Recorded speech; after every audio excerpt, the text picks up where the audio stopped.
Muy buenas noches, queridos hermanos y amigos. Bienvenidos a esta nueva charla entre amigos. Hoy 29 de septiembre, siendo las 8:31 de la noche, le damos la bienvenida a este programa que semana a semana ha tenido el propósito de poder presentar una perspectiva distinta, interesante de cómo vivimos la fe de los creyentes en las distintas áreas de la vida. Y creo que esta noche no será la excepción.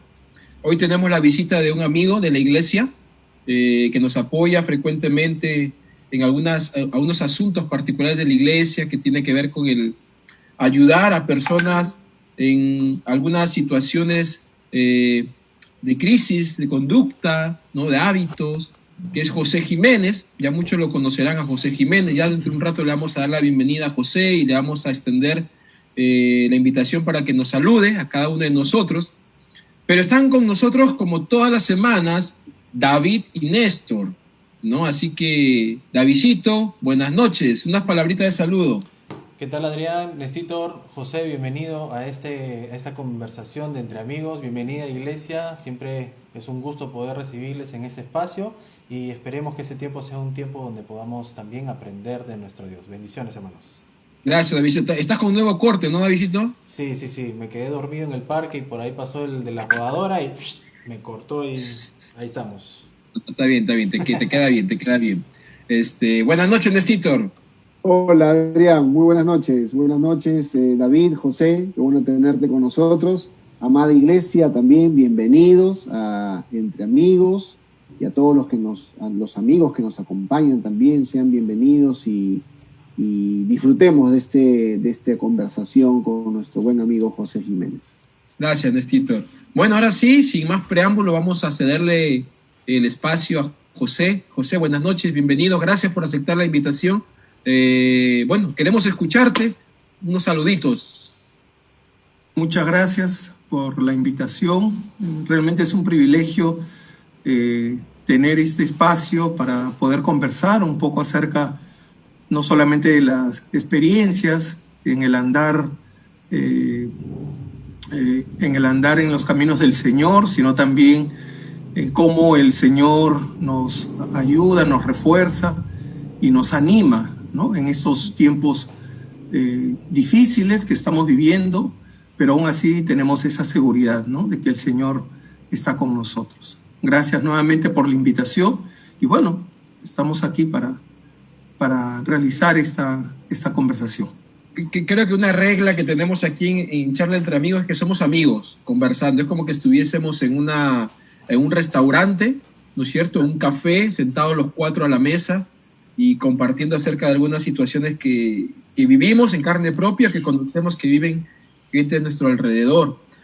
Antes de entrar al tema, Josecito, quizás cuéntanos un poquito quién eres, casado, soltero, cuántos hijos, cuál es tu profesión, a qué te dedicas. Bueno, yo soy psicólogo, egresé en el año 93. Desde la fecha me he dedicado a realizar trabajos asistenciales en entidades privadas y públicas también. Conocí a mi esposa en el año 2007, 2 años después de convertirme. Yo acepté al Señor en el año 2005.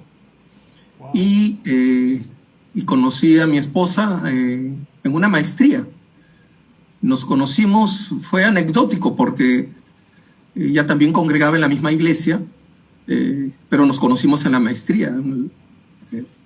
Y bueno, empezamos como amigos, conociéndonos durante la maestría y después ya formalizamos la relación. Y hace poco, bueno, ya hemos terminado todo proceso de la maestría, pero antes de eso tuvimos 2 tesis, mis 2 hijos, María José, que tiene actualmente 12 años, y Sebastián, que tiene 10. Y bueno, estamos trabajando. Ella también realiza actividades que tienen que ver con la asistencia social. Ella es trabajadora social. Y bueno, yo más dedicado al área más de terapia individual, de familia también, ¿no? Pero nos conocimos ahí en la maestría, increíble. Y bueno, como la iglesia es grande, no la veía ahí, fíjese. Ya después es que conversando, resulta que también congregaba en la misma iglesia. Yo iba más en la noche al culto, ¿no? Y bueno, así es el Señor. Oh, qué bien. José, bueno, yo conozco, pero quisiera que lo puedas compartir. Tú también, de manera paralela, desarrollas un ministerio muy particular, que me gustaría que lo puedas compartir un poquito. Ya, es un ministerio, Adrián, que tiene casi 20 años de formado. A mí me invitaron a participar en este ministerio. En ese tiempo, estoy hablando del año 2000 aproximadamente, este ministerio se llamaba Semilla de Mostaza, ¿no? Semilla de Mostaza fue un ministerio que nació en la Alianza Lima Cercado, y habían dos misioneros que eran, digamos, el motor de esta ONG, y se dedicaba a trabajar con niños y niñas en situación de calle. Más o menos en el 97, 98, cuando había pues bastantes niños y niñas en calle, ¿no? Habían otras instituciones que trabajaban también con la misma población, por ejemplo, Cedro, Generación, ¿no? Instituciones que no eran cristianas, pero lo interesante es que movilizaba a muchos voluntarios de la iglesia.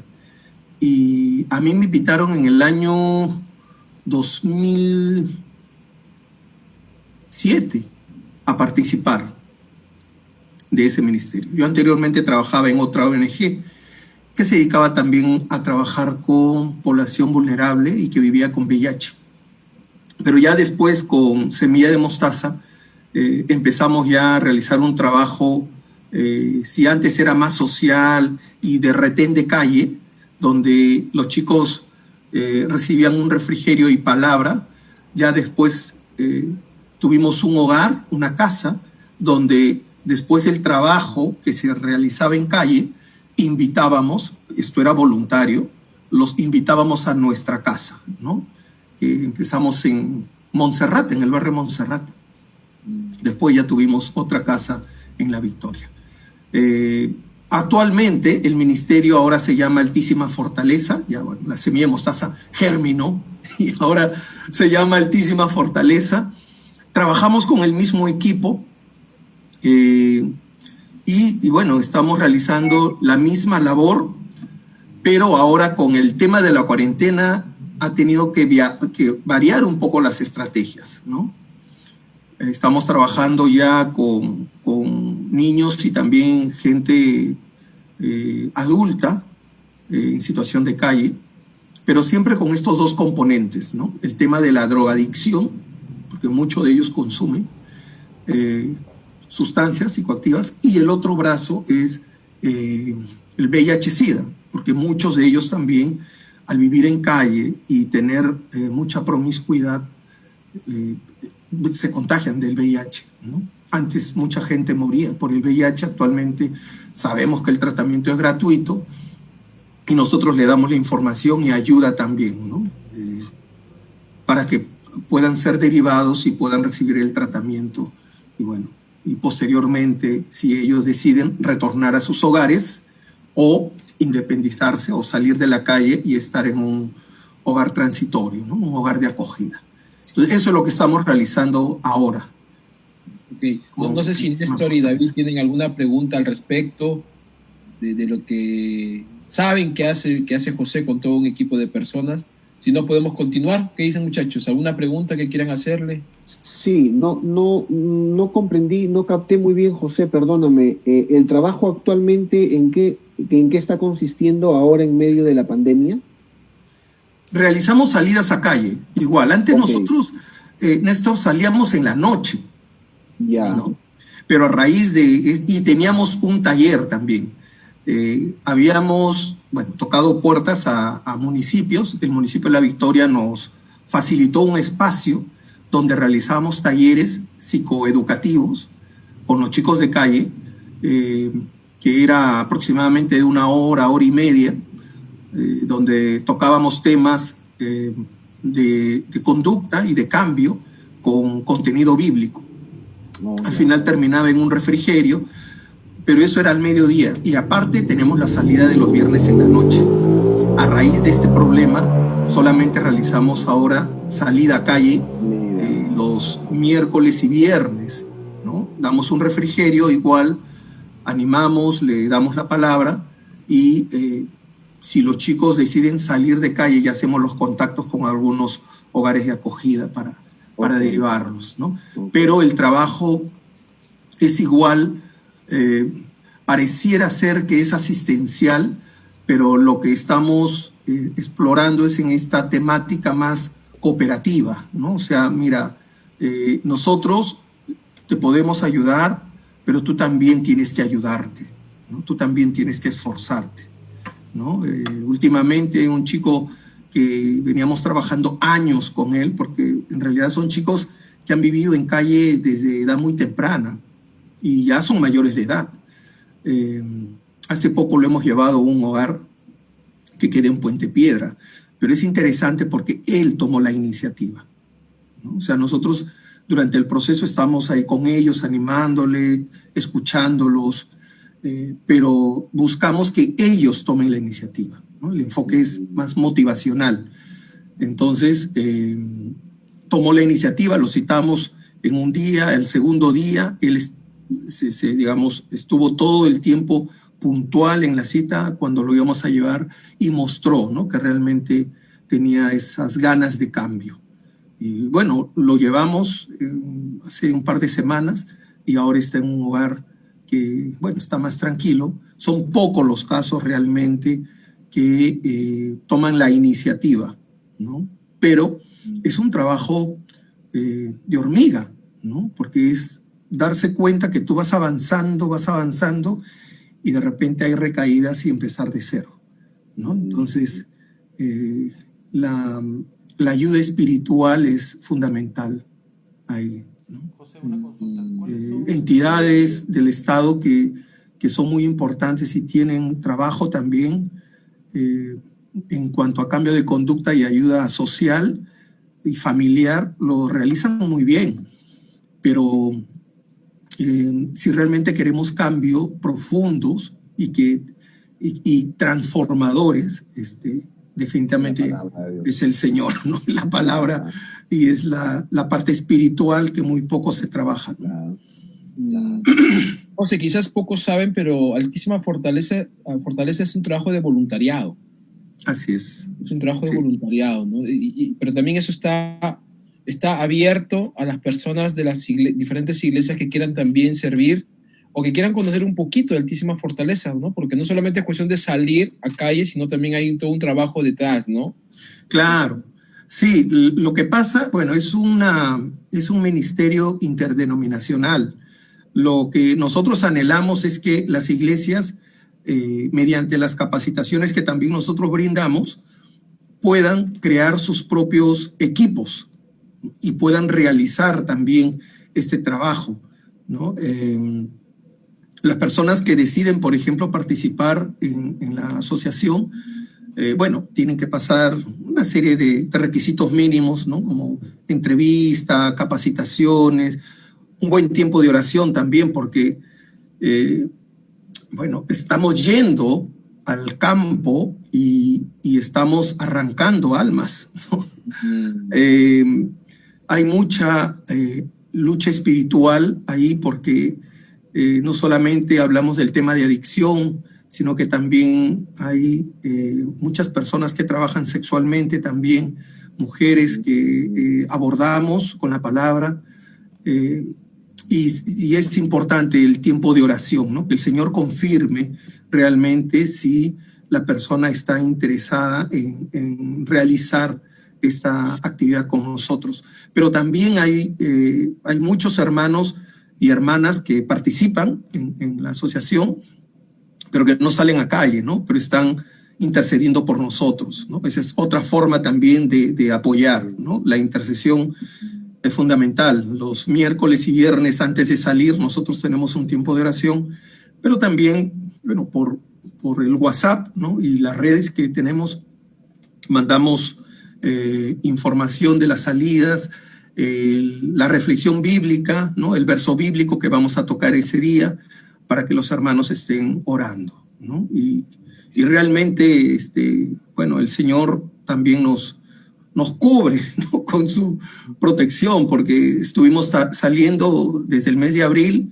y en tiempo de cuarentena, con permisos obviamente que tuvimos que sacar, y bueno, los comentarios, ¿no? Pero ¿cómo van a salir? ¿Se pueden contagiar? Y todo esto. Pero bueno, alguien tiene que hacerlo. Teníamos que hacerlo porque mucho tiempo tuvimos de no realizar salidas, y cuando nos vieron los chicos después de tiempo, de semanas, realmente ese encuentro fue muy interesante. Hubo mucho interés también por parte de ellos bueno, de Dios, ¿no? Porque hasta el momento ellos están protegidos, ¿no? Están, bueno, sin esta enfermedad, sino con otras, pero también se sienten seguros, ¿no? De que el Señor siempre, a pesar de los errores, a pesar del peligro, los guarda.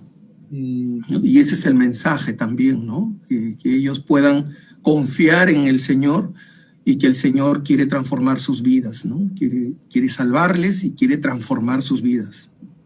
Qué bueno, qué bueno. Entonces, quien quiera saber algo más de Altísima Fortaleza puede ubicar a José en la iglesia de Breña, que tenemos un nexo ahí, su contacto, o en tal caso a las redes, al Facebook de Altísima Fortaleza. Entrando un poquito al tema que hoy nos reúne, el manejo de las emociones en tiempos de crisis. No sé cómo han vivido esta experiencia Néstor, ¿no? Que también pasó por un momento difícil. El mismo David, que también pasa por el tema de Becky, que por el trabajo, ¿no? La tensión, la preocupación.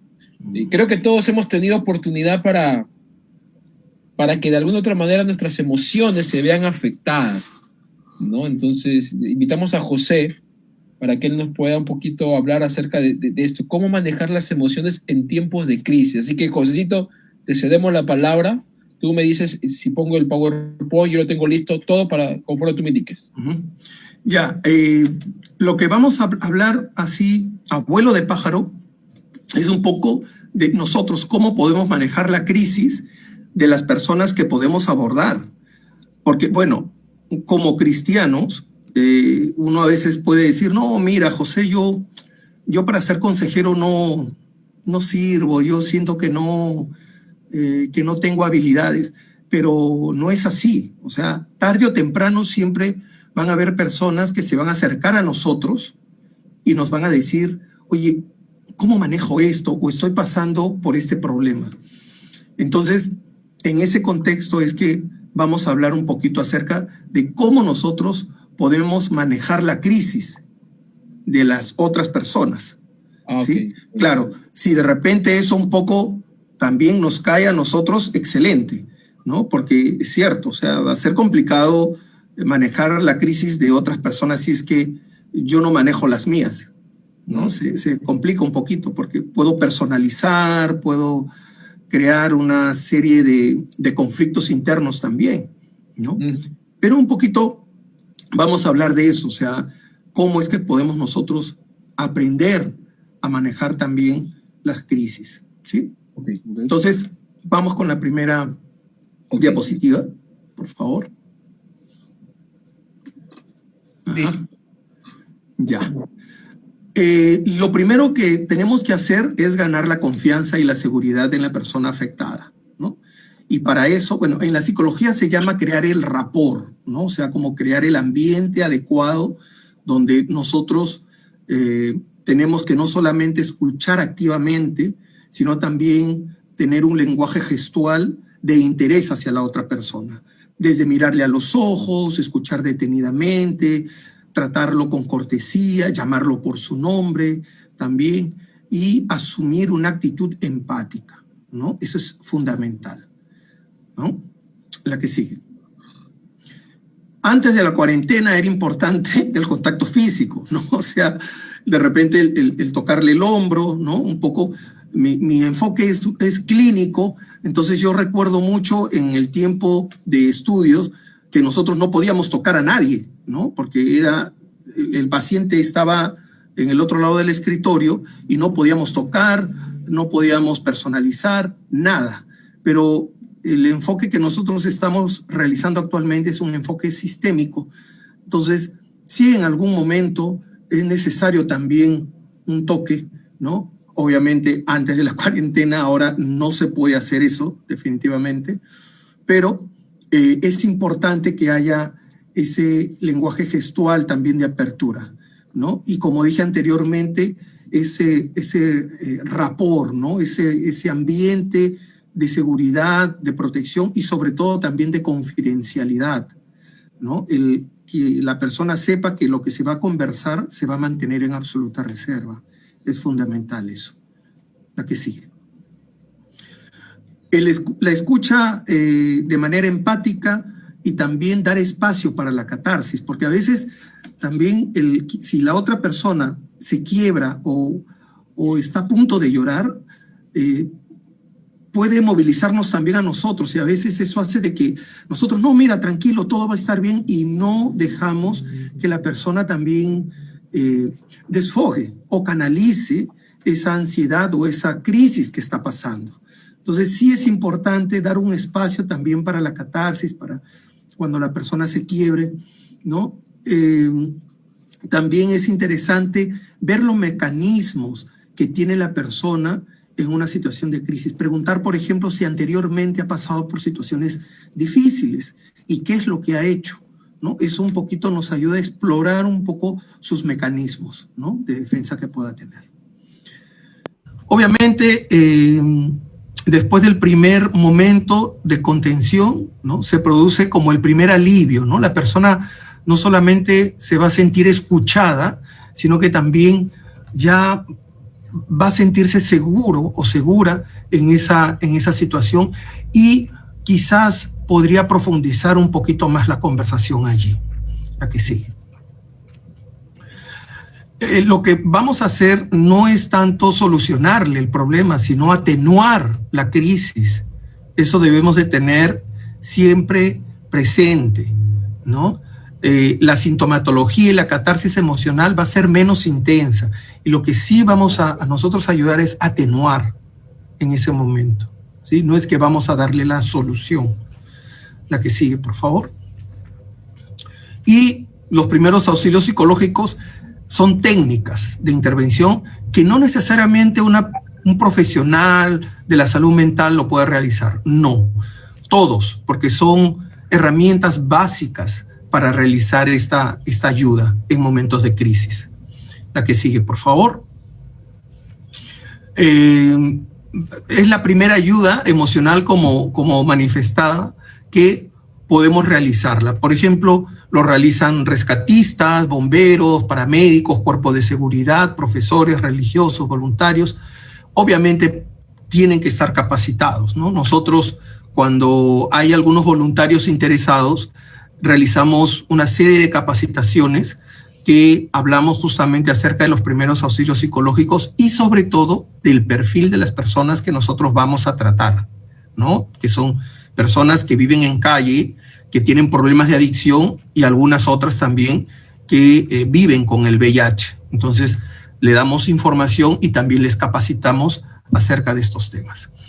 ¿Cómo vamos a trabajar? Escuchamos la experiencia de las personas y trabajamos a partir de sus realidades, porque no es que a veces nosotros cometemos este error de, mira, acepta a Cristo y todo se va a solucionar, ¿no? Y entendemos que a veces ocurre que cuando nos entregamos al Señor, también vienen algunos problemas, porque van a haber amistades o familiares que no van a aceptarlo. Entonces hay que tener mucho cuidado, debemos de partir de las realidades de las personas. Aquí sí. Ayudamos a identificar sus recursos existentes ya, o sea, a nivel individual, a nivel familiar y comunitario, porque también hay que ser conscientes que algunas personas de las que abordamos, por ejemplo en calle, no es favorable que regresen a sus hogares. para nada, ¿no? Entonces debemos de buscar ahí alguna alternativa, ¿no? Y si de repente son personas que viven con VIH, tenemos que darle la información de dónde puede asistir. A Dios gracias, realizamos también un trabajo en una ONG también, que dan tratamiento gratuito a las personas que viven con VIH y realizan exámenes de carga viral y CD4. Entonces a veces los canalizamos a esta institución o también le damos la información para que vayan a algún hospital o centro de salud, ¿no?, de referencia, para que le den el tratamiento gratuito. La que sigue. Ayudar a las personas a encontrar respuestas también es importante, ¿no? Y prevenir también la aparición del estrés postraumático o el estrés crónico también, porque ya, de acuerdo, ¿quién no está estresado en este tiempo? ¿No? Pero mientras que el estrés sea episódico, ya es algo que a veces es el detonante para hacer las cosas y a veces eso hasta nos ayuda. Pero cuando ya hablamos de un estrés crónico, sí, ya es peligroso. Entonces, tenemos que prevenir a que llegue esa etapa, ¿no? La que sigue. Vemos acá un cuadro, de repente, si las personas, Adrián, necesitan este PPT, podemos entregárselos, se lo podemos facilitar, pero en este cuadro justamente habla de cómo la persona que está en crisis y que está gestionando emociones puede presentar algunos de estos síntomas que van desde lo emocional, ¿no?, que es la rabia, la incredulidad, el terror, la culpa, el dolor, hasta la parte cognitiva, donde hay alteración hasta de pensamientos, podría haber problemas de atención y concentración, desorientación, por ejemplo, si tú le dices qué día es hoy, no saben qué día es, caminan y no saben dónde están, conductuales también, ¿no?, donde hay una alta suspicacia, hay aislamiento, evitación, llanto, explosiones de rabia, hasta físicas, ¿no? Y dolores gástricos, temblores, mareos, náuseas, y todos estos síntomas es cuando la persona pasa alguna crisis, ¿no? No estamos hablando solamente sobre el tema de la pandemia, sino cualquier tipo de crisis. Una persona que de repente se entera de un resultado positivo al VIH, ¿no?, es algo que va a impactarle y puede pasar por algunos de estos síntomas, o de repente alguna, no sé, algún desastre natural, ¿no? Y lo que ha sucedido, bueno, lo que sucedió hace unos años en Chosica, que realizamos un trabajo ahí con el Colegio de Psicólogos y ver a la persona en shock era realmente para nosotros era también apremiante, ¿no? Porque tú les hablabas y miraban al vacío y a veces nada más teníamos que acompañarles en el silencio, ¿no? Sentarnos al lado de ellos y no decirle nada y estar ahí con ellos, ¿no? Ya después se animaban a hablar, ¿no? Entonces el abordaje va a ser muy importante, ¿no? Saber cómo abordar y en qué situación podemos ya nosotros iniciar la conversación, ¿no? La que sigue, por favor. Atenciones también que necesitan, hay que reconocer eso, ¿no? Que si ya vemos que necesitan una atención, un abordaje más especializado, ya hay que poder derivarlo, ¿no? O sea, sí debemos de tener como una ruta crítica, ¿no? De a dónde podría ir esta persona para poder ser atendida, pero el auxilio psicológico, los primeros pasos sí lo puedo dar, ¿no? Si vemos, por ejemplo, que hay flashbacks, ¿no?, de manera constante, o reexperimentación intrusiva de la persona, o cuando, por ejemplo, la persona empieza a consumir alguna sustancia psicoactiva para olvidar el hecho, ¿no?, que le generó la crisis, cuando hay también, afectivamente, hay como un aplanamiento, o sea, como que la persona no es vital, ¿no? Y si pasa alegrías o tristezas, siempre su rostro es el mismo y sus afectos son planos, ¿no? Es como que hay un embotamiento afectivo. Si hay una hiperactividad prolongada también, ¿no? O ataques de pánico, es necesaria una atención especializada. Si de repente hay riesgos suicidas también, definitivamente tenemos que ver en la comunidad donde hay servicios de salud mental, ¿no? Para que pueda ser atendido. Si hay somatizaciones, regresiones, todo ello, también es fundamental que busquemos ya una ayuda especializada, ¿no? La que sigue. Y estos pasos solamente permite que la reacción emocional se integre también lenta y paulatinamente. O sea, no es de que al abordarlo ya al día siguiente o a la semana va a estar súper bien. No es así.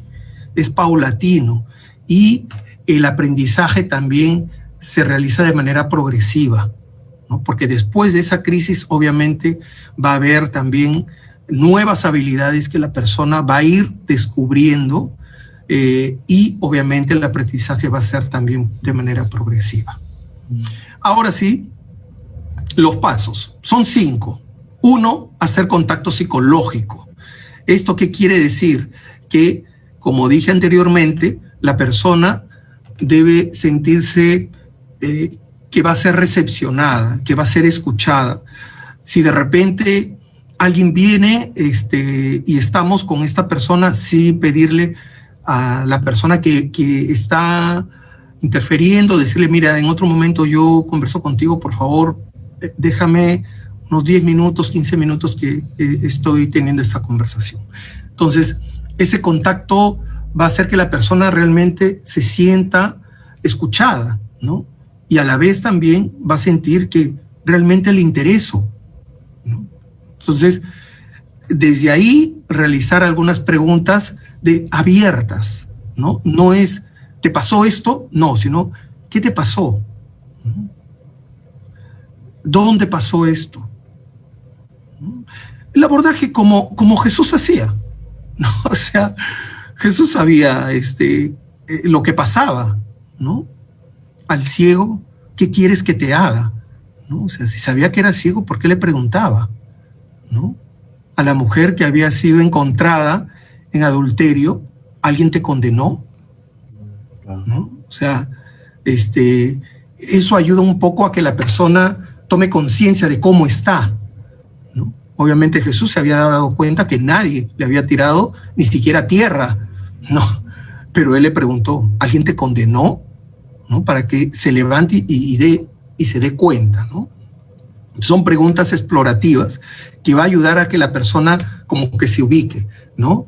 ¿Qué sintió en esos momentos? ¿Qué quisiera hacer? ¿Cómo se siente ahora? ¿Cómo pasó esto? ¿No? Son preguntas que no tienen una respuesta de un sí o no, sino son preguntas más abiertas, ¿no?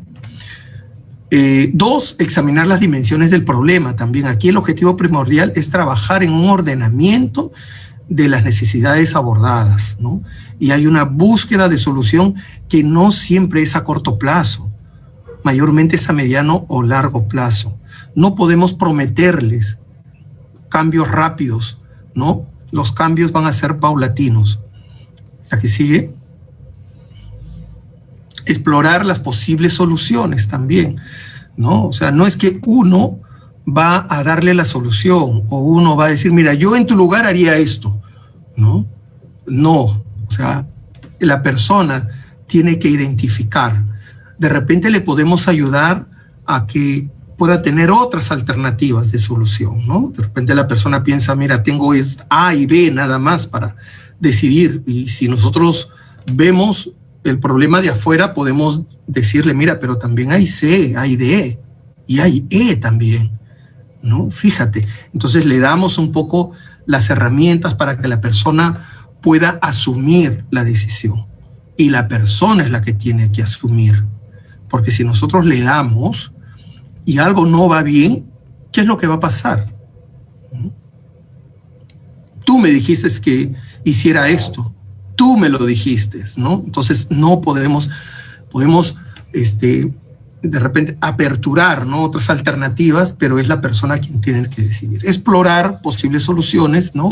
Se identifiquen un rango de alternativas, de soluciones para satisfacer las necesidades, si se puede a corto o a largo plazo, ¿no? Y estas alternativas se entran a tallar desde las cosas individuales, el entorno familiar y la comunidad, como habíamos visto. Ayudar a tomar una acción correcta, ayudar, dice, ¿no? No es que uno le dé la respuesta, ¿no? Proponer soluciones inmediatas, ayudar a la persona a tomar una acción concreta para enfrentar la crisis. ¿Qué es lo que puede hacer ahora, en este momento, ¿no? Es llegar a un acuerdo para tomar determinadas acciones al día siguiente y en casos extremos sugerir una atención también de manera específica y profesional. Y por último, el seguimiento. Eso es fundamental, ¿no? Recabar la información, establecer un procedimiento de registro para monitorear, ¿no? O si de repente yo hasta aquí llegué, sí debo de darle alguna ruta crítica para que la persona pueda seguir y obviamente después de un tiempo realizar de repente alguna llamada o alguna visita para saber cómo es que le ha ido, ¿no? Se debe especificar el tipo de contacto que se mantendrá a futuro. O sea, si de repente yo no puedo hacer alguna visita, podría decirle, mira, podría yo llamarte después, ¿no? O podríamos contactar por algún otro medio. No puedo yo decir, mira, voy a ir a tu casa a hacerte una visita y no hacerla. No se puede, ¿no? Tengo yo que ser también realista con lo que voy a hacer como en este proceso de seguimiento. Y ya, eso. Ya era la última. Algo rápido. No era la última diapositiva. Así es. Sí, sí. El seguimiento es interesante, Adrián, porque de esa manera nosotros también podemos medir nuestra intervención o podemos reorientar también, ¿no? Porque a veces las personas ya son abordadas y luego como que lo dejamos y ya nos olvidamos, ¿no? O tratemos de repente de contactarla con alguna otra persona que sabemos que también va a ser de ayuda. Yo recuerdo mucho en la iglesia, cuando yo llegué, estaba nuevecito, ya estaba así, con ansia de aprender. Yo decía, Dios mío, tengo 35 años y recién he aceptado a Cristo. Y decía, he perdido tanto tiempo. Y me metí en todos los cursos. ¿Te acuerdas o no, Adrián?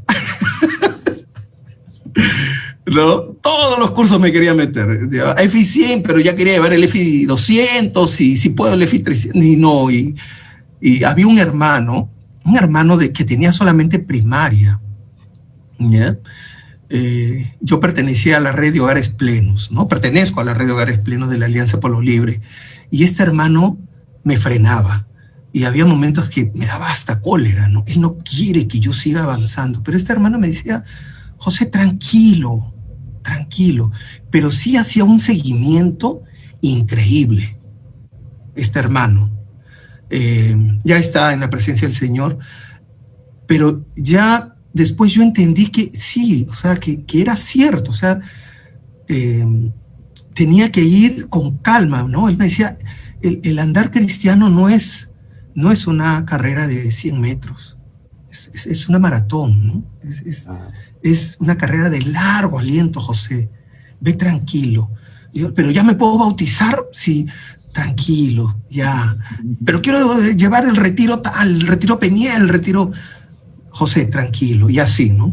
Me frenaba. Pero sí, después, él me presentó a otro hermano, ¿no? Que estudiaba en el CEBAP. Y ya este hermano ya empezó a profundizar un poco más el tema, ¿no? El aprendizaje bíblico, el cómo hacer los devocionales. Él me enseñó mucho, ¿no? Y bueno, pero este primer hermano, Concordio, se llamaba, él siempre me iba a ver, ¿no? O sea, estaba ya con el otro hermano, pero de vez en cuando los domingos me decía, José, te invito a tomar un desayuno, ¿no? Y íbamos a la cafetería y conversaba conmigo y se alegraba, ¿no? Y así, ¿no? Pero él nunca dejó, ¿no? Aunque ya él sabía que yo ya estaba de repente con otros hermanos y en otra célula, pero él siempre, de vez en cuando, me hacía el seguimiento, ¿no? Y tenía tanta creatividad. Estoy hablando de un hermano de casi 70 años, ¿no? Y yo recuerdo mucho que él me dijo, ¿tú qué edad tienes? 35. Mira, yo he aceptado al Señor a los 62 años y tengo 70 y estoy joven y tengo tanto que dar, y como que me ubicó, no me centró. Entonces, el seguimiento es importante, no solamente hacia las personas que vamos a abordar, por ejemplo, con estas técnicas, sino inclusive también en el discipulado, ¿no? Es fundamental, es fundamental. José, unas preguntas, y creo que Néstor, David, conociéndolos, tienen algunas preguntas ahí que hacer. Tú hablaste hace un momento de confidencialidad. ¿Cuál es el punto límite de la confidencialidad? ¿O siempre hay que mantenerla al 100%? Ya, si de repente a nivel profesional nosotros debemos de mantener la confidencialidad, salvo que haya algún proceso judicial o cuando esta persona pueda hacer daño o vemos que va a realizar algún acto, no sé, sociópata o psicópata, ¿no? Entonces sí tenemos que romper ahí la confidencialidad. Son pocos los casos que yo he podido, por ejemplo, romper la confidencialidad, ¿no? Recuerdo mucho en tiempo que estaba haciendo mi serum, hubo un caso de una persona que lamentablemente adquirió el VIH y quiso realizar como una especie de venganza, ¿no? Son pocos los casos, ¿no? Pero eso también se debió a muchos errores en el proceso, porque no se hizo una consejería pretest adecuada, ¿no? Para realizar la prueba de ELISA para VIH. Y al no realizarse una consejería pretest, la persona entra en confusión, ¿no? Y ahí sí, al entregar el resultado, esta persona tuvo esa intención también un poco de venganza, ¿no? Ya cuando me acuerdo que yo inicié la consejería de soporte, pude conversar y un poquito canalizar toda esa frustración, esa ira que tenía esta persona. Se pudo cuidar, pero bueno, en ese tiempo no había tratamiento gratuito. Lamentablemente esta persona partió, pero también hubo muchas conductas de riesgo que tuvo, ¿no? O sea, se reinfectaba, aparte tenía también un problema de adicción al alcohol y a otras drogas, entonces no duró mucho tiempo.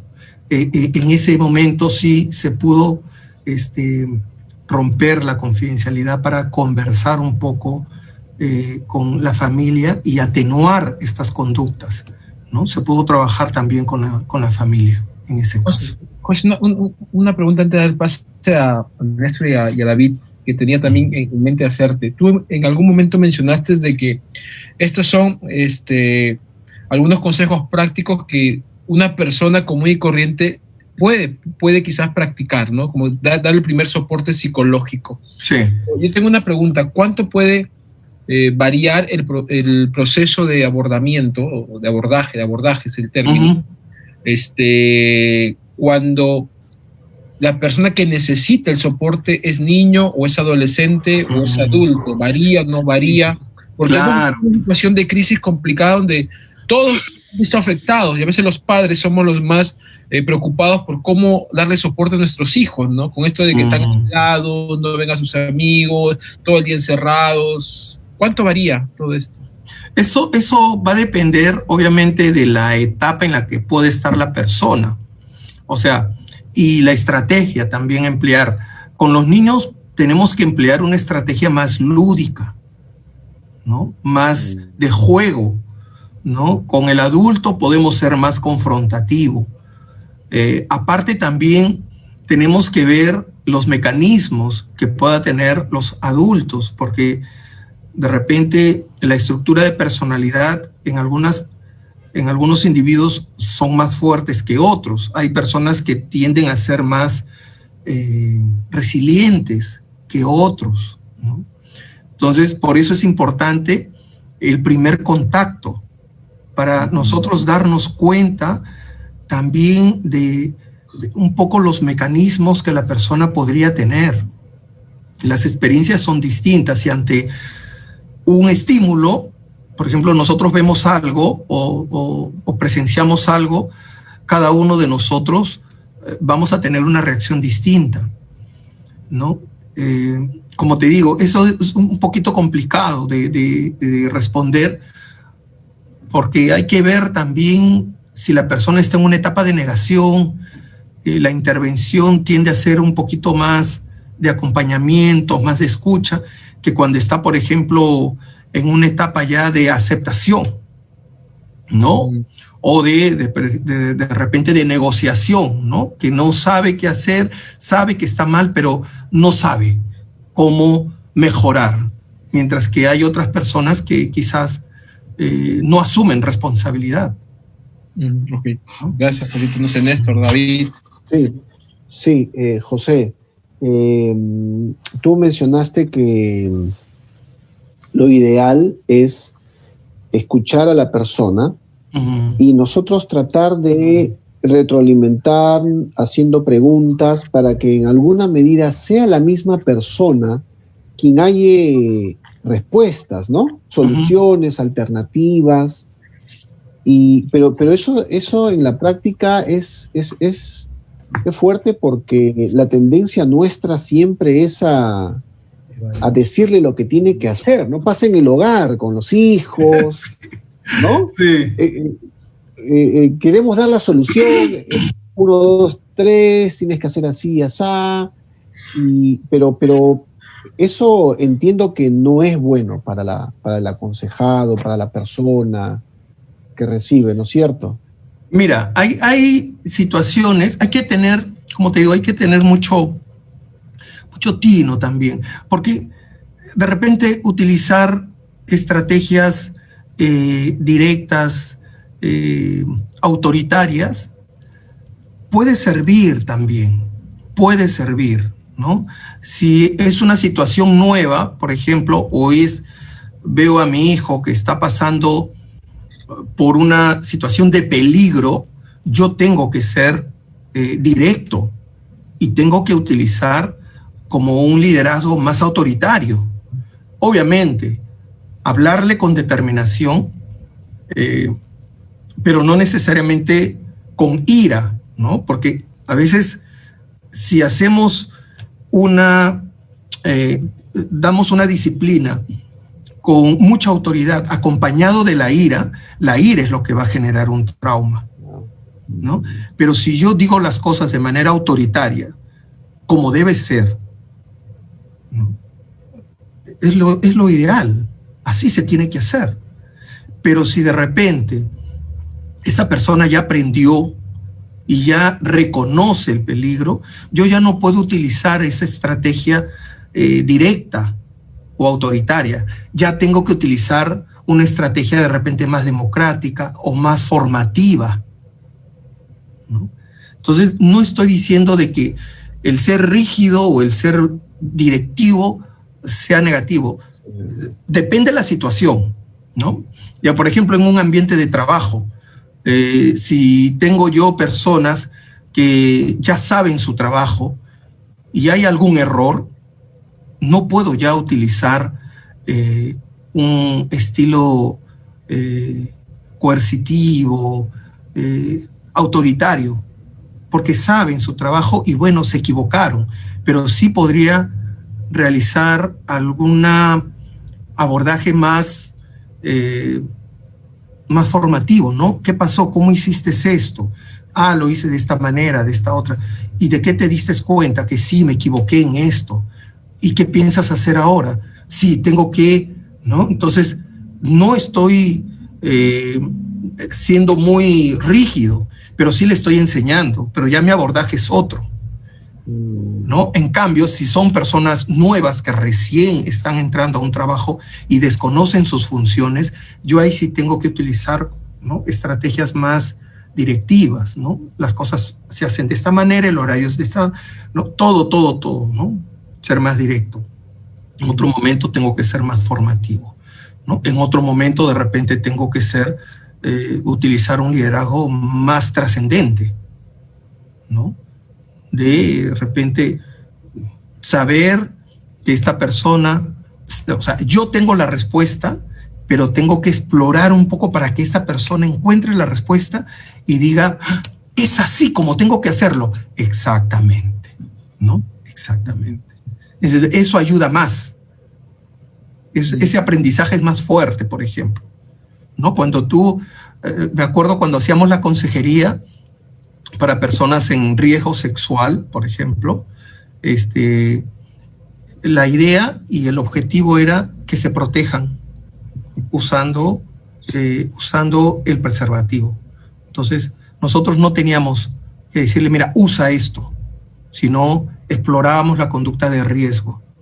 Y cuando la persona decía, ah, tengo que protegerme con esto. Exactamente. Davidcito. Sí, José, una consulta. No se te escucha, David. Todavía no. Y ahora sí, ahora sí. Ya. José, una consulta.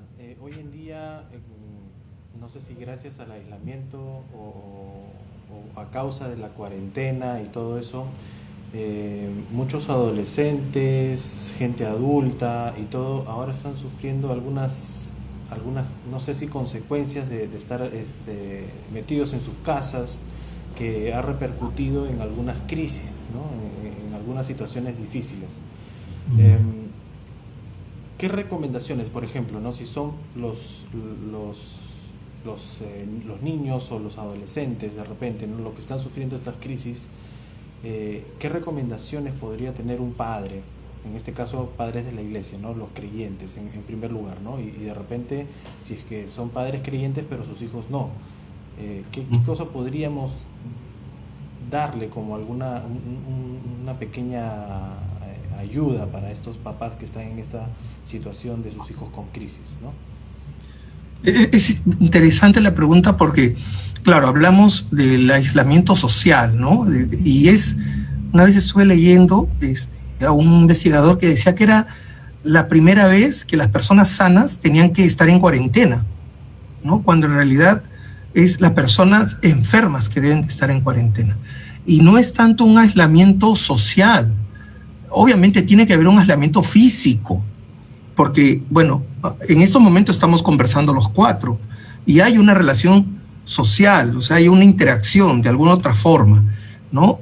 Igual, por ejemplo, yo a veces con mis hermanos o con algunas personas realizo algunas reuniones también en Zoom y hay una interacción, o sea, el aislamiento es físico, ¿no? Eso, el tema del aislamiento social como que también conlleva que la persona sin sentir soledad se sienta solo, ¿no? Pero yo creo sí es fundamental que los padres empiecen también a buscar estrategias para poder ayudar a los hijos a superar esta crisis, porque ya uno como adulto podría manejar de alguna otra forma, es más, podemos salir, de repente dar una vuelta en la noche, andar por ahí o realizar alguna otra actividad en casa. Pero con los chicos es complicado porque ellos se han acostumbrado también a participar de actividades escolares, de estar en el salón. Hoy día mi hija me dijo, por ejemplo, cómo extraño el aula de colegio. Y mi hijo le contestó, sí, la carpeta fría. Cuando uno se siente, o sea, comenzaron ellos inclusive a describir tacto, ¿no? no tanto de interacción con personas, sino la carpeta fría, sí, cuando uno entraba, ¿no? Esa añoranza, ¿no? Los padres tenemos que buscar estrategias desde cosas lúdicas, por ejemplo, ¿no? Y tiempos determinados también para los estudios, porque estamos interactuando mucho con la computadora y eso a veces también a los hijos va a generarle un agotamiento o una posible también algún indicador de adicción a la computadora, porque hay algunos chicos o niños que después de clases se quedan conversando, se quedan jugando, y sin querer están generando algún tipo de adicción. Juegos de azar, por ejemplo, a nivel familiar, un día específico, jueves de película, por ejemplo, donde se puedan sentar a ver alguna serie o alguna película juntos, ¿no? Cosas como esas va a ayudar, pero también ahí entra a tallar el esfuerzo de los padres, ¿no? De nosotros, porque a veces también, bueno, antes uno salía al trabajo y dejabas el trabajo y estabas en tu casa y ya está, ¿no? Pero ahora el trabajo está en casa. Entonces, hay casos de sábados y a veces hasta domingo que tenemos que estar ahí, ¿no? Entonces, no tenemos un tiempo separado, reservado, ¿no? Entonces, ahí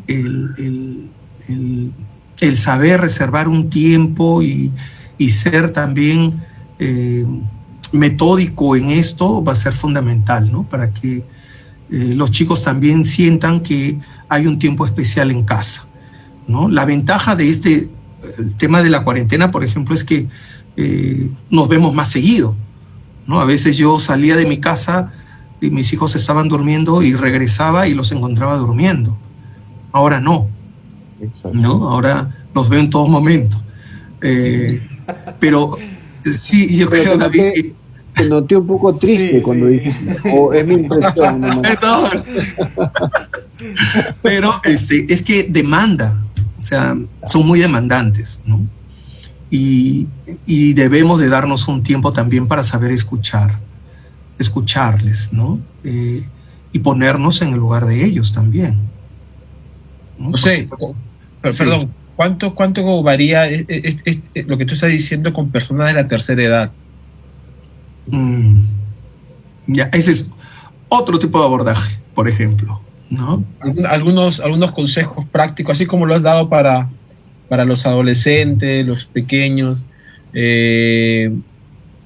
Bueno, nuestra iglesia en general también hay un buen grupo de personas adultas, ¿no? Yo creo que el tema de la escucha activa es transversal, ¿no? Y más para las personas que están en la tercera edad, ¿no? Porque hay como una soledad muy honda, ¿no? En ellos. El temor también, y ver cómo algunas amistades o familiares han partido, eso también ahonda un poco el temor y el decir en qué momento me toca, ¿no? Entonces, es fundamental, creo, el tiempo de escucha que debemos de tener con nuestros padres, con las personas de tercera edad, el aprender también quizás a gestionar bien nuestros tiempos para con ellos, ¿no? El que ellos aprendan, por ejemplo, alguna herramienta, ¿no? del internet, ¿no? De las que estamos usando para también tener contacto con ellos por estos medios, y que obviamente siempre alguna llamada telefónica de saber cómo están, de saber que estamos preocupándonos, estamos orando por ellos, eso también alivia bastante. Justo hoy día visité a mi madre, ¿no? En la tarde, después de casi 2 semanas, y sí, o sea, siente esa añoranza, ¿no? Inclusive el saludo de lejos, ¿no? Ella, noto, ¿no? Que ella quiere, pues, cercanía, ¿no? Pero no podemos hacerlo, ¿no? O sea, el saludito de lejos y cosas así. y explicarles, ¿no? Informarle, ayuda, ¿no? Con el puño. ¿No? Pero ayuda, yo creo que ayuda el que puedan estar informados, bien informados, animarles también a que el Señor los está guardando. Creo que este tiempo también es importantísimo para fortalecer el área espiritual, ¿no? Al realizar alguna lectura juntos también es importante, ¿no? Pero sí el abordaje tiende a ser algo distinto también con personas de la tercera edad. Néstor, David. Sí, Con pastores, dice. Quizás animar a los hermanos y amigos que nos están siguiendo y están viendo la transmisión, puedan hacer sus consultas en el chat. Sí. Hay aproximadamente 60 conexiones en la noche, así que estamos bien ahí. José Jiménez tiene su hinchada. No, es que es un tema, creo que es álgido y es ahorita relevante para muchos de nosotros, ¿no? Porque sí, lo vivimos o lo vive alguien cercano a nosotros. Y a veces no sabemos cómo abordar esa situación y nos sentimos incapaces, ¿no? Entonces, y creo que lo que está diciendo José nos está dando muchas ideas y prácticas de cómo poder ayudar, ¿no? Ayudar a las personas también, ¿no? José, una cosita. Sí. Perdóname, sigue, continúa tu idea. Nosotros como iglesia tenemos mucho que aportar, en realidad. Como iglesia hay muchas personas que sin ser cristianas se están acercando. Hablaba yo con un pastor que nosotros hacíamos algunos talleres en esta iglesia inicialmente y después por alguna ruptura que hubo de cosa de infraestructura, tuvimos que salir de ahí porque iban a arreglar alguna área. Pero nosotros ahí hacíamos los talleres y dábamos almuerzo a los chicos y estábamos, ¿no?, 1 hora y media más o menos ahí. Lo interesante era que los chicos respetaban la iglesia. O sea, cuando ellos llegaban, ¿no?, y teníamos todo un programa de alabanza, ¿no?, de hablar acerca de la reflexión bíblica y luego el contenido psicológico o psicopedagógico, ¿no?, y terminábamos con el almuerzo. Empezamos a notar cambios de conducta. O sea, llegaban y se iban a lavar las manos, ¿no?, que es algo que antes no veíamos. Los chicos comían aún con la mano sucia, ¿no? Ya querían lavarse las manos. Otros pedían, por ejemplo, hay jabón para lavarme, ¿no? Ya se lavaban la cara. Ya había una preocupación del arreglo, ¿no?, del arreglo y del aseo personal. Bueno, tuvimos que salir de ahí. Hablamos con el pastor y el pastor después mencionó que por el tema de la cuarentena ya esto quedaba obviamente en stand-by hasta nuevo aviso. Y esta iglesia está bien ubicada, está en el centro de Lima y es cerca a donde nosotros trabajamos, en el centro de Lima. Resulta que este pastor ahora está dando almuerzos a gente indigente y empezó con 40. Un día fuimos a visitarle para entregarle algunas ropas que hermanos de la iglesia habían donado y me comentó, ¿no? José, estamos realizando esto y bueno, no sé cómo es que estamos haciendo, pero hace poco han venido 100. Bueno, para hacerla corta, llega entre 300 a 400 personas ahora. Y él dice que no sabe cómo, porque hay líderes que le preguntan, pero ¿cómo vamos a atender a tantas personas y dar tanto almuerzo si no podemos, no hay recursos? ¿No? ¿Cómo vamos a hacerlo? Le preguntan al pastor. El pastor dice, no sé, pero llega el momento y hay, ¿no? Y el pastor me comentaba de que inclusive hay hermanos que apoyan esta obra, pero más del 50% de apoyo es de personas inconversas, O sea, personas que no son cristianas, que han visto el apoyo y que se acercan a dejar sacos de arroz, ¿no? Y bueno, menestras, todo, ¿no? Y es una oportunidad también que tiene el pastor para hablar de la palabra a estas personas que son conversas y que además ellos le dicen, ¿no?, que está bien la obra que están haciendo, ¿no? Entonces ya el pastor ya tiene una cercanía a estas personas que le están ayudando, que no pertenecen a la iglesia, pero que al ver esta actividad le ayudan. Y cuando le dicen, pero ¿y cómo ahora vamos a dar el pastor dice, no sé, no me pregunten eso, no lo sé, pero lo que yo sí sé es que el Señor está obrando en este tiempo.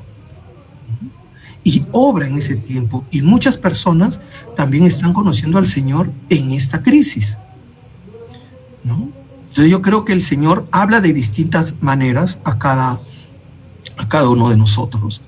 Pero sí es importante el estar ahí atento, ¿no?, de nuestro oído espiritual, ¿no?, a lo que el Señor quiere hablarnos, ¿no? Porque tenemos que ir explorando estrategias. O sea, esta crisis nos ha ayudado para ir viendo habilidades que inclusive nosotros desconocíamos y que ahora sabemos que la tenemos. Pero que hay un aprendizaje en esta crisis, definitivamente sí. O sea, no puede ser de que una persona diga, mira, no aprendí nada de esta crisis. Yo creo que sí hemos aprendido mucho. Davidito, ¿querías decir algo tú? Sí, quería hacer una pregunta. José, en este tiempo, aparte de la pandemia, aparte de lo que estamos viviendo, ¿cuáles han sido los mayores obstáculos que tú como José Jiménez o como asociación, como grupo de Altísima Fortaleza, han encontrado a lo largo de los últimos meses en los cuales han estado ejerciendo su labor allí en las calles? Que ya, Davidito me hace unas preguntas, pero bravas. Bueno, primero, lo que pasa es que en calle el perfil ha cambiado. O sea, eso es lo primero que notamos, porque recuerda que como Semilla de Mostaza, nosotros estuvimos trabajando casi como 10 a 12 años, pero la obra tuvo que cerrar en el 2012 porque hubo una crisis en Europa. Y bueno, hay iglesias en Europa que apoyan este ministerio y al ver esta crisis ya no hubo remesas, o sea, no hubo ya partidas para continuar. Cada uno se fue, o sea, nos manteníamos en contacto, seguía el trabajo de voluntariado, hermanos, realmente camisetas, y ellos entendían que no es que era por la ONG Semilla Mostaza, sino que era su ministerio, continuaron saliendo así, firmemente. Y nosotros nos reuníamos de vez en cuando en mi casa para que estos hermanos nos informen y poder ayudar de alguna manera, pero cada uno tomó un rumbo distinto. Estuve trabajando un tiempo en el tema de recursos humanos y gestión del talento en empresas.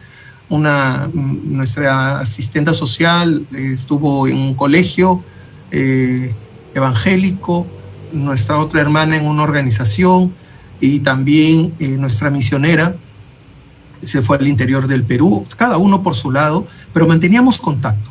Cuando nosotros hemos retornado en el 2017, ya el perfil era otro. O sea, ya no, difícilmente encuentras niños de calle, ya no hay. Y muchos de ellos delinquen, pero alquilan su cuarto, o sea, alquilan un ambiente. Hay todavía algunos chicos, chicas que están en calle, sí, pero la mayoría roban y luego alquilan su cuarto y pasan la noche en un cuarto, en un ambiente con cable, con todo, ¿no? Entonces ya no se les encontraba en calle, ¿no? Más sofisticados. Ya, claro, y ya el abordaje era otro, ¿no? Por eso es que hablábamos, si al inicio era muy asistencial, ya ahora el abordaje es más cooperativo. Entonces ese fue la primera barrera que encontramos, ¿no? Que tenemos que cambiar la estrategia y que además solamente nosotros veíamos situación de calle y droga, pero ahora acompañado a la adicción a drogas, muchos vivían con VIH y algunos habían fallecido de esto. Pero también encontramos que ya había tratamiento gratuito, ¿no? Entonces, teníamos que incursionar, ¿no? E ir trabajando en red con otras organizaciones. Lo segundo es que el apoyo del Estado era bajo realmente para esta población. Si son mayores de edad, no hay ya entidad del Estado que se preocupa. Hasta los 15 años, ya a lo mucho 16. Pero si ya tienen 17, 18, no, ya no lo cogen.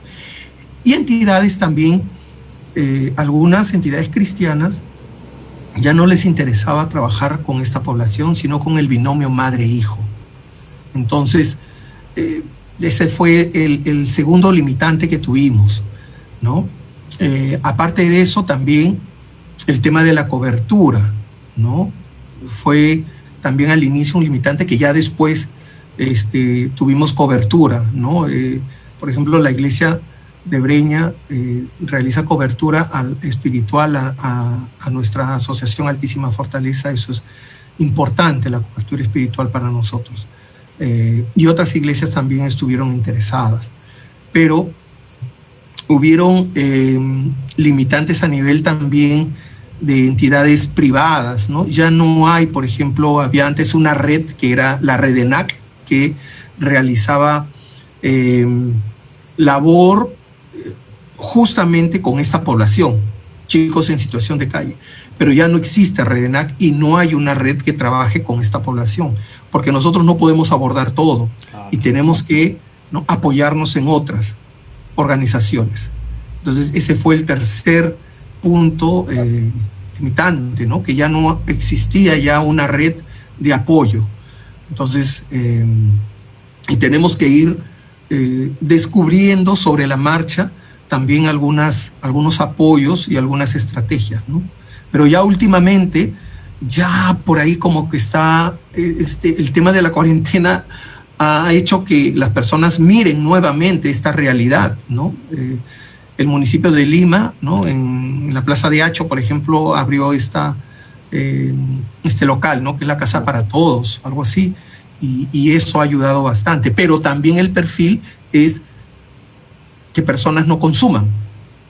Entonces es complicado ver personas vulnerables que solamente vivan en calle y no consuman alcohol o droga, ¿no? Entonces ya tenemos alguna que otra limitante, pero vemos, David, vemos realmente la mano del Señor, ¿no? En la intervención que nosotros realizamos, y vemos también a chicos que el Señor les anima, ¿no?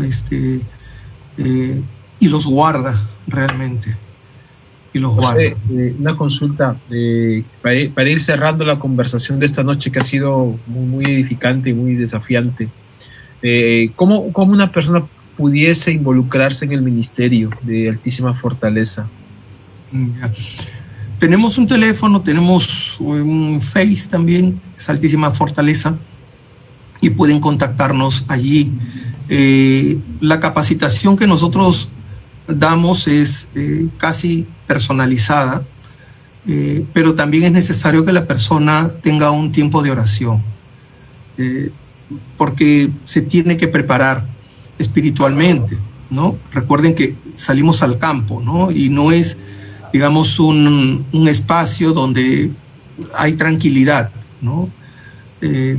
A veces también pasamos peligro. Entonces debe de conocer algunos códigos que nosotros manejamos, y también al inicio estar más observante que teniendo una participación activa.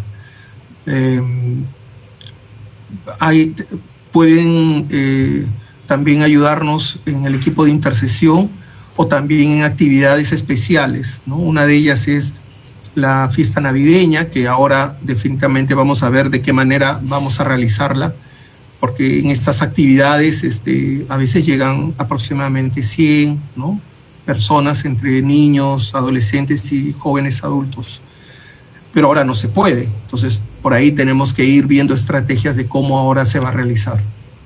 Pueden apoyar en estas actividades especiales o también en las salidas a calle directamente, ¿no? Pero previa capacitación y previa entrevista también, ¿no? Obviamente también debe tener la venia de su pastor, ¿no?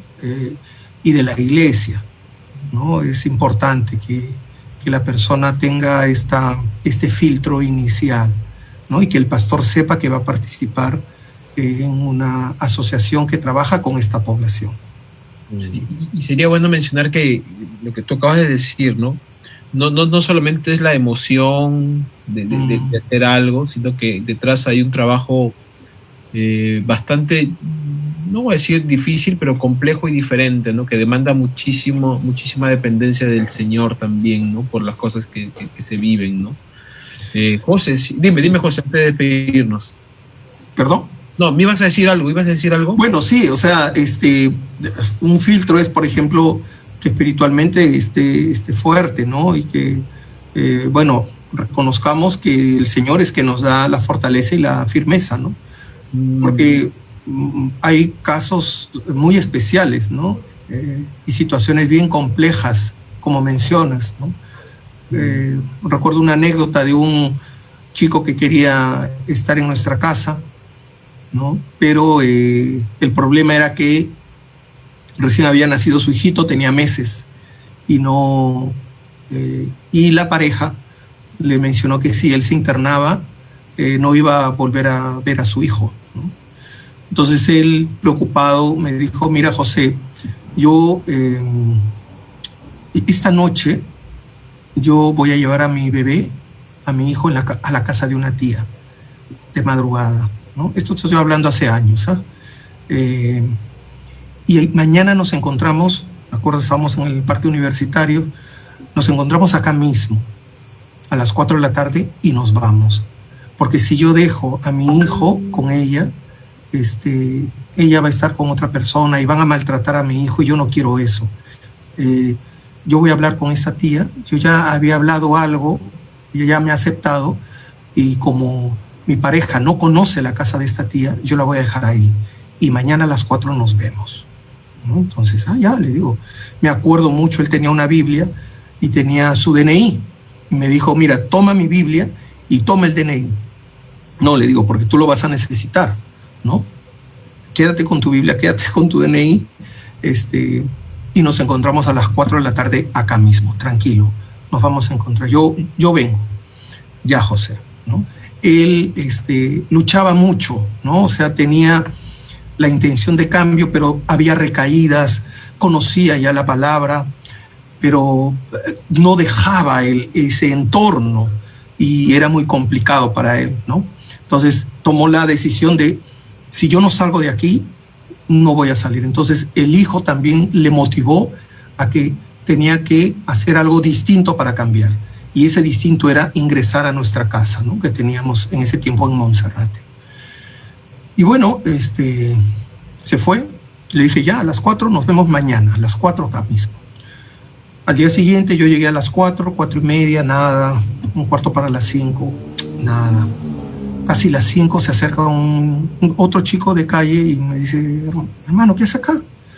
Estoy esperando a José, bueno, también se llama José, que nos vamos a encontrar. ¿Que no supiste? Ayer lo mataron. ¿Cómo que lo mataron? Sí, ayer en la noche, en un pleito, murió. Y decía: no puede ser, si yo he hablado con él. Usted habló con él en la tarde, pero esto pasó en la noche. Entonces, ahí entra la culpa, un va y ven de emociones, de frustración, de mucho, ¿no? O sea, mucha carga, ¿no? Debí de decirle: no, mira, sube al carro y vámonos, ¿no? Los deberías, ¿no? Viene, y el sentimiento de culpa también, ¿no? Entonces, no es que esto sea seguido, definitivamente no lo es, pero sí hemos visto situaciones como esa, ¿no? Que ya tuve que ahí trabajar ese tema, y obviamente el soporte también que me dieron los compañeros de trabajo fue importante, ¿no? Pero sí hubo esa sensación de culpa al inicio, ¿no? Que si bien es cierto, bueno, el Señor sabe lo que hace, pero a veces al recordar todavía también, ¿no? Duele. Entonces, son situaciones que uno se enfrenta, ¿no? En este trabajo, pero sí también notamos que hay mucho pueblo del Señor en esta población, en esta realidad. Hay mucho pueblo, y hemos visto también la mano del Señor en personas que han aceptado a Cristo en condiciones que no daban nada por estas personas, y hemos visto cómo el Señor les ha rescatado y ha transformado sus vidas de un momento a otro, ¿no? También, ¿no? Y eso nos motiva a seguir adelante, ¿no? Chicos que tenían esquizofrenia, o sea, un ojo clínico, tenía alucinaciones, agresividad latente, ideas de daño, o sea, tenía todos los síntomas de una esquizofrenia, alucinaciones ápticas, alucinaciones auditivas, todo. Y hemos visto, ¿no? Que al entregarse al Señor, el Señor lo libertó, y era otra persona, otra. Actualmente este hermano está en provincia como misionero, y tiene un ministerio también. Entonces, eso nos anima a seguir, ¿no? Y por esta persona también muchos son alcanzados. Cuando a veces nosotros salimos a calle y conversamos de este hermano, los chicos de calle dicen, es que ya pues hermano, él está bien agarrado del Señor, pues por eso es que está así. Y la pregunta es, ¿y tú cuándo te agarras del Señor? ¿No? Nos ayuda. O sea, vemos esas situaciones, ¿no? De ver la mano del Señor maravillosa, de levantar a personas del polvo, ¿no? De la basura, y los pone en sitios, ¿no? de importancia, ¿no? Entonces, eso nos anima, y también nos da fuerza para seguir en este ministerio, ¿no? Que de repente no es muy llamativo, pero sí es un ministerio que nosotros vemos la mano del Señor, ¿no? En esto. José, la verdad que gracias por lo que has compartido, y por los testimonios, ¿no? Y por los testimonios, la verdad que creo que todos hemos sido impactados con la historia de José. Bueno, ya. No, yo he tenido la oportunidad de estar en calle años atrás, tú lo sabes. Sí. Y no una vez, varias veces, y ver en carne propia y vivir en carne propia esta realidad. Y bueno, solamente puedo recordar el hecho que el toque del Señor es algo que todos necesitamos. Uh-huh. Todos necesitamos ser tocados por el Señor sin ningún tipo de excepción, ¿no? Sin ningún tipo de excepción. Y ojalá que el Señor haya tocado el corazón de muchos al escuchar tu testimonio, ¿verdad? ¿No? Y se hayan sentido desafiados a poder ser un instrumento de Dios de gracia y misericordia para personas en situaciones de riesgo. Aun cuando realmente creo que todo el ser humano está en una situación de riesgo, ¿no? El ser humano sin Cristo está en una situación de riesgo, ¿no? Y necesitamos de Cristo. Uh-huh. Néstor, ¿qué te llevas?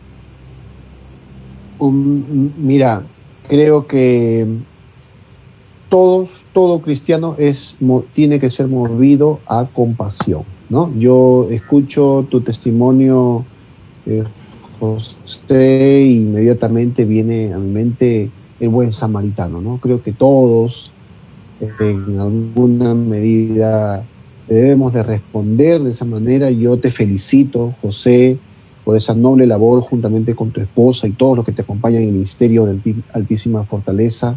sigan adelante, que Dios les bendiga, que provea los recursos económicos, los recursos humanos, para que sigan desarrollando, sigan siendo los brazos del Señor en esas poblaciones vulnerables, ¿no? Y que Dios siga tocando nuestros corazones, hermano. Gracias por lo que has compartido esta noche. Gracias, Néstor. Davidcito, ¿qué te llevas? Bueno, cuando José compartía estos 5 pasos muy prácticos para hacer verdad,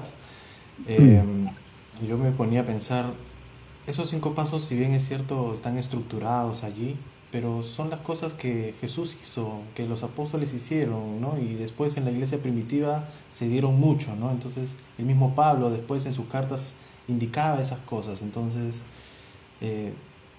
todo lo que necesitamos hacer es presentar el Evangelio, ¿no? O sea, si bien es cierto, son brazos que utilizamos para poder llegar a las personas, porque no es fácil llegar a una persona en situación de calle, ni mucho menos, pero lo principal no es tanto el que la persona tanto se sienta mejor consigo misma, sino que el Evangelio pueda transformar su vida, ¿no? Y creo que esa es la parte principal, ¿no?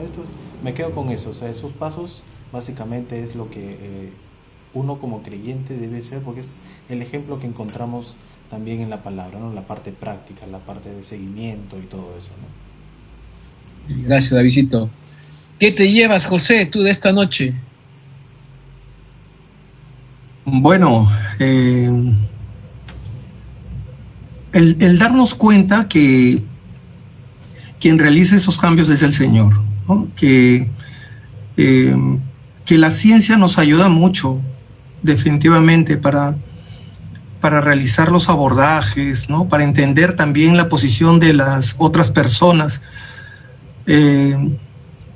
y para también aprender de los demás, ¿no? Pero en realidad, por ejemplo, el enfoque que nosotros damos es un enfoque cristocéntrico, y si Dios no está en medio de nuestras actividades, de nada sirve realmente, ¿no? He podido yo darme cuenta que en las estrategias psicológicas y sociales es fundamental. En el tiempo que yo no era cristiano, por ejemplo, sí tenía mucho desgaste, ¿no? Mucha frustración, porque yo sentía que algo faltaba siempre, ¿no? Pero ya después, al conocer al Señor y el conocer también los propósitos de Él, me doy cuenta que no solamente Él salva, sino que Él transforma vidas. Bueno, lo ha hecho conmigo, ¿no? Pero el abordaje que debemos de dar hacia las personas justamente es ese, ¿no? Que es el Señor que va a ir transformando vidas y nos va a ir alimentando. Pero también la ayuda en cuanto a la salud mental sí es importante. Yo recuerdo mucho una hermana una vez me vio tomando unas pastillas. Yo tomo pastillas para la hipertensión, y esta hermana me comentaba, hermano, pero usted no tiene fe. Usted pídale al Señor que le sane y le va a sanar. ¿Para qué tome esas pastillas? Yo le digo, bueno, es que soy hipertenso por raza, por herencia. No diga eso, ¿no? No diga eso, cancelo así. Pero mira qué pasó con Pablo, ¿no? Pablo necesitaba a Lucas, era su médico de cabecera, y utilizaba la ciencia, ¿no? Yo he aprendido que no debemos de tener miedo a utilizar la ciencia, ¿no? Pero obviamente con filtro bíblico, ¿no? El aspecto científico, Dios creó la ciencia, ¿no? El aspecto científico es interesante, y el tema de la salud mental y la intervención en el tema de la psicología es algo que podemos aprender a manejar sin temor, ¿no? A mí me ha ayudado mucho, obviamente ahora, estas herramientas, pero con contenido bíblico. Y veo cambios, ¿no? Cambios de fondo, no superficial, sino de fondo, cuando las personas se entregan al Señor, ¿no? Pero hay que tener paciencia también en eso, ¿no? Porque a veces queremos apresurar todo, pero me he dado cuenta que todo el tiempo del Señor es perfecto, ¿no? Suena simple, pero es que es así. Es así. Gracias, José. Gracias por aceptar la invitación, por acompañarnos. Ha sido edificante tenerte, la verdad. Gracias, Néstor. Gracias, David, por sumarse a esta charla entre amigos. A nuestros amigos que están conectados, gracias por acompañarnos. Esperamos que haya sido de gran bendición la charla que hemos tenido en esta noche. Recuerden, mañana a 7:15 de la noche tenemos nuestro servicio de oración y de instrucción. Así que conéctese, esté al tanto del link que vamos a pasar siempre por el grupo de WhatsApp. Y el domingo tenemos nuestro culto habitual, culto de adoración en línea. Así que un abrazo a todos, que Dios les bendiga. Nos vemos. Chau, chau. Bendiciones a todos. Cuídense mucho. Dios me lo bendiga.